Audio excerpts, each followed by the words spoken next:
Gold, trusted gold buyers. మీరు తాకట్టు పెట్టిన బంగారాన్ని విడిపించి ఈ రోజు ఉన్న మార్కెట్ ధరకు కొనబడను. నమస్తే, welcome to iDream weekend update with Kavitha. మనతో పాటుగా ఉన్నారు foundation for democratic reforms founder doctor Jayaprakash Narayana garu. Sir నమస్తే. సార్ నమస్తే కవిత. సార్, మన దేశం గురించి మాట్లాడుకున్నప్పుడు ప్రధానంగా మాట్లాడుకునేది న్యాయ వ్యవస్థకు సంబంధించి. ఈ మధ్యకాలంలో ఎక్కువగా విమర్శలు అనేవి కూడా వినిపిస్తున్నాయి. ఇప్పుడు ప్రస్తుతం ఉన్నటువంటి ఒక వాదన ఏంటంటే కాన్స్టిట్యూషన్ అనేది అందరికీ ఈక్వల్గా లేదు, బయాస్డ్గా ఉంది, రైట్స్ అనేవి హిందువులకు లేకుండా పోయాయి అనేది. సుప్రీంకోర్టు చీఫ్ జస్టిస్ గవాయి మీద జరిగినటువంటి ఒక దాడి, షూ విసిరేయడం కూడా మా దేవుణ్ణి అవమానించేలా మాట్లాడారు అనేటువంటి ఒక మాట. ఈ మొత్తం ఎపిసోడ్లో ఏం జరిగింది? రెండు వేరు అంశాలు. మొట్టమొదటిది, ఎన్నికైన ప్రతినిధుల్ని అగౌరవపరచమని చెప్పేది గౌరవపరచండి అంటున్నాను. చట్టసభ కావచ్చు, ఎన్నికైన ప్రభుత్వం కావచ్చు, తప్పుంటే విమర్శించే హక్కు నాకున్నది ఒక పౌరుడిగా. బాధ్యత కూడా ఉంది, మార్గం చూపెట్టే బాధ్యత ఉన్నది. కానీ ముఖ్యమంత్రి, నువ్వు ముఖ్యమంత్రివి కాదు, లేకపోతే ముఖ్యమంత్రి అయితే నేను చెప్తా కొడతానని చెప్పనేది సంస్కారం పక్కన పెట్టండి. అంటే మీకు రాజ్యాంగం అంటే గౌరవం లేదు. నేను ఇప్పటిదాకా నేను పోరాడింది ఏమిటి? ఎన్నికైన ప్రతినిధుల్ని మీకు ఏ స్థాయిలోనైనా గౌరవించండి, వాళ్ళకి ప్రజలు ఇచ్చిన ప్రాతినిధ్యాన్ని గుర్తించండి, అధికారాన్ని ఇవ్వండి, జవాబుదారాన్ని పెంచండి. అంతేగాని వీడి పనికిరాని చోటలు, వీళ్ళని తీసిపారేద్దాం, వీళ్ళని పక్కన పెట్టేద్దాం అంటే అది పరిపాలన కాదు. అర్థం. విమర్శించడం వేరు, సంస్కరణ కోసం పోరాడడం వేరు. ఆ వ్యవస్థ విశ్వసనీయతని, రాజ్యాంగబద్ధతని ప్రశ్నించడం, వ్యతిరేకించడం వేరు. మౌలికమైన తేడా ఉండదు. అందుకని నా జీవిత కాలంలో ఏనాడు కూడా చట్టసభలను గురించి కానీ విమర్శించాను, ఇప్పుడు విమర్శిస్తున్నాను. ఎన్నికైన ప్రభుత్వాలను గురించి కానీ, న్యాయ వ్యవస్థను గురించి కానీ, అధికార యంత్రాంగాన్ని గురించి కానీ, వాళ్ళ విశ్వసనీయతని లేకపోతే వాళ్ళకున్న నైతికతని, ఒక లెజిటిమసీని ఎప్పుడు ప్రశ్నించాలి. కాబట్టి అది సుప్రీంకోర్టు కావచ్చు, చట్టసభలు కావచ్చు, ఎన్నికైన ప్రభుత్వాలు కావచ్చు, హేతుబద్ధంగా, శాంతియుతంగా, తర్కబద్ధంగా విమర్శ చేసే హక్కు, మార్గాన్ని చూపెట్టే బాధ్యత మనందరికీ ఉండదు. కానీ చట్టాన్ని చేతిలోకి తీసుకుని వాళ్ళ మీద నాకెంత కోపం వచ్చినా కూడా చెప్పులు విసిరేయటమో, కొట్టటమో, చంపటమో, లేకపోతే హింసకు పాల్పడటమో ఆ హక్కు ఎవరికి లేదు. పూర్తిగా రాజ్యాంగం వెళ్తుంది. అంటే వ్యవస్థ మొత్తం పతనం అయిపోతుంది. అందుకే నేను ఎప్పుడు చెప్తాను, ఎన్నికలు ఎన్ని పొరపాట్లు ఉన్నా కూడా కావాలని ఎవరు ఏం చేయట్లేదు. వ్యవస్థలో కొన్ని లోపాలనే సంస్కరించుకున్నాం. కానీ ఎన్నికైన ప్రభుత్వాన్ని గౌరవిద్దాం, ఎన్నికల్ని గౌరవిద్దాం, ఎన్నికల ఫలితాలని గౌరవిద్దాం.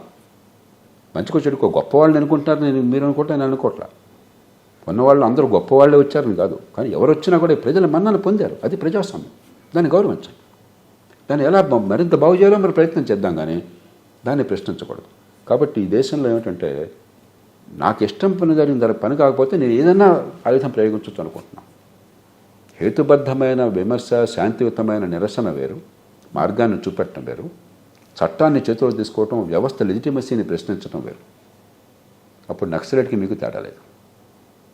దాన్ని మనం నిర్నిబంధంగా, నిర్ద్వంద్వంగా ఖండించాలి, ఎవరు చేసినా సరే. ఇక రెండోది, కొందరు మూర్ఖులు ప్రచారం కోసమో, తాత్కాలికమైన ఆగ్రహంతోనో, అదుపు చేసుకోలేకనో కొన్ని ఇలాంటి పిచ్చి పనులు చేస్తారు. వెంటనే వాళ్ళకి ఒక కంటెంప్ట్ కొట్టుకుని మరో శిక్ష అయ్యండి, ఒక 6 నెలలు 3 నెలలు జైల్లో పెట్టండి, వదిలేయండి. అంతేగాని అదే మనం రాత్రి బాడు చిచ్చుక పెట్టుకోక్కర్లేదు. మనకు అసలు నిజమైన అంశాలు బాగున్నాయి. ఇక మీరు చెప్పారు అన్ని మతాలని సమానంగా చూస్తున్నాను. రాజ్యాంగ స్ఫూర్తి నిరుపమానమైనటువంటిది, ఒక అద్భుతమైన రాజ్యాంగం. దానిలో పొరపాట్లు లేవని కాదు, లేకపోతే సవరణ అవసరం లేదు. అందుకని ఇన్ని సవరణలు చేసుకున్నాం. అంబేద్కర్ గారు రాజ్యాంగంలో సవరణ కోసం ఏర్పాటు ఎందుకు చేశారు?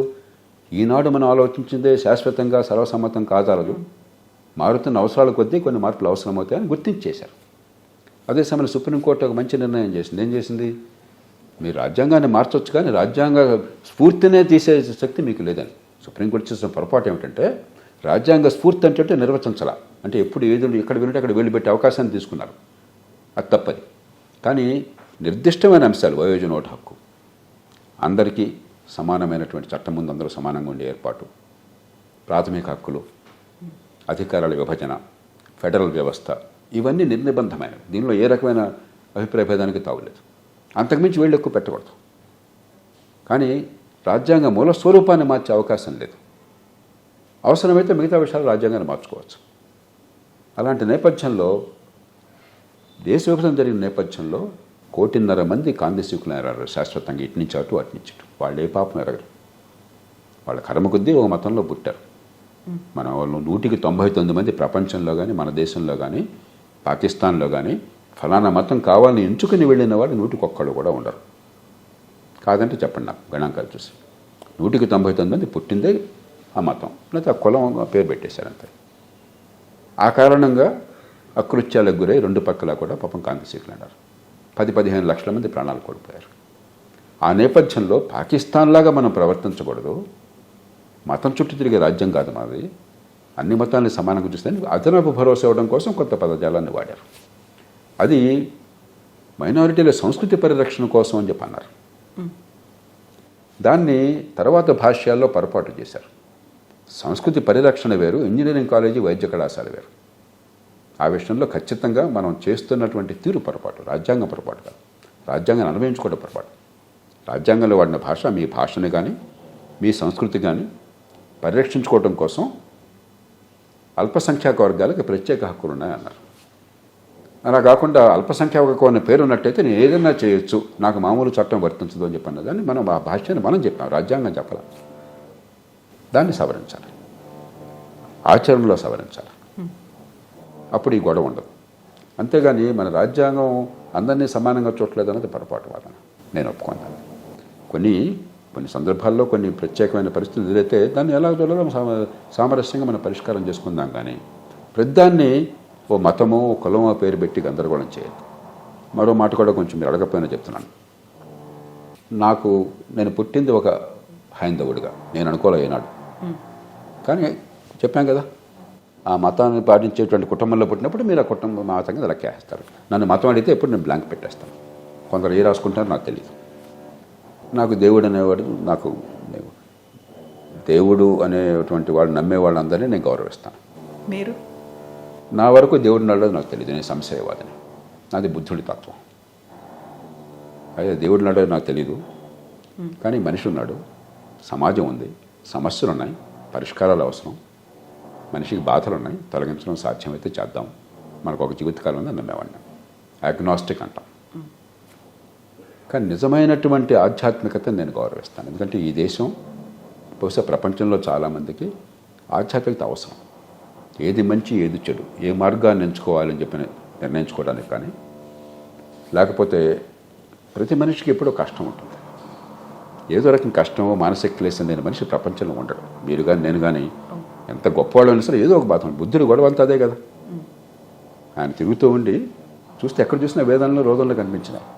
బాధలు లేనివాడు ఒకడు కనిపించాల. ఏమిటని చెప్పి ఆయన మొత్తం వదిలేసి బౌద్ధానికి వెళ్ళిపోయాడు. బౌద్ధాన్ని సృష్టించాడు. కాబట్టి ఇది సహజం. మన చేతనైన మేరకు దాన్ని తొలగించే ప్రయత్నం చేద్దాం.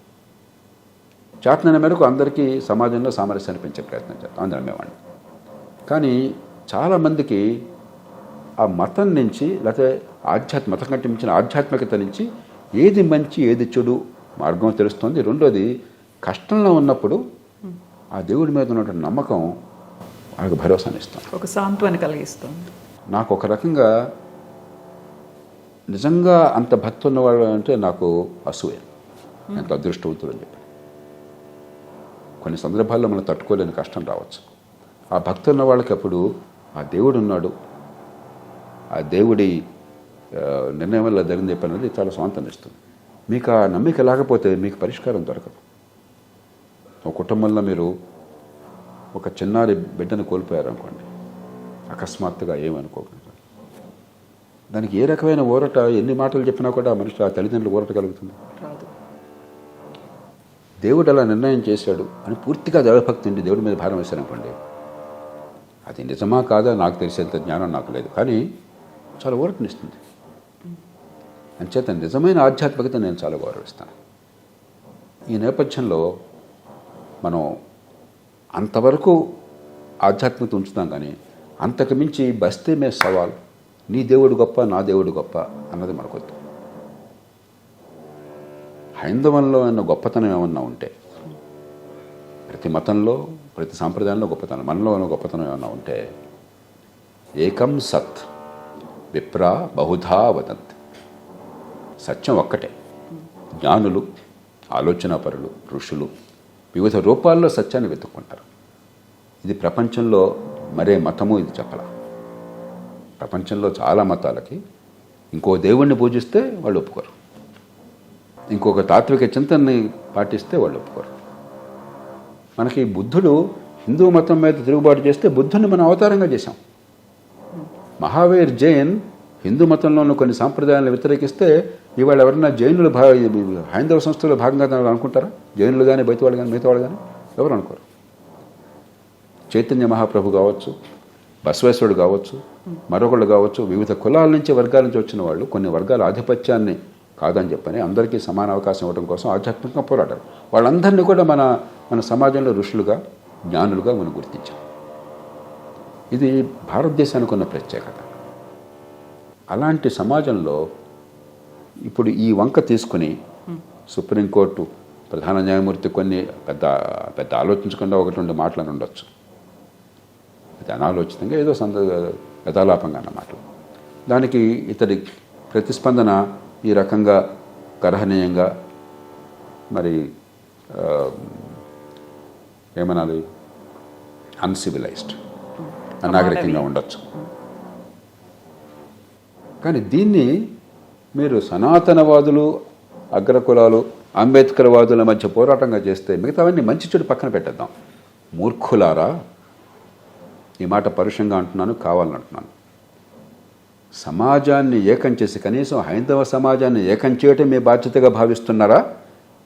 ఈ సమాజంలో చుచ్చులు పెట్టి మళ్ళీ కొన్ని అగ్రకులాలు వేరు, మిగతా కులాలు వేరు అని చెప్పని సమాజాన్ని విభజిస్తున్నారు.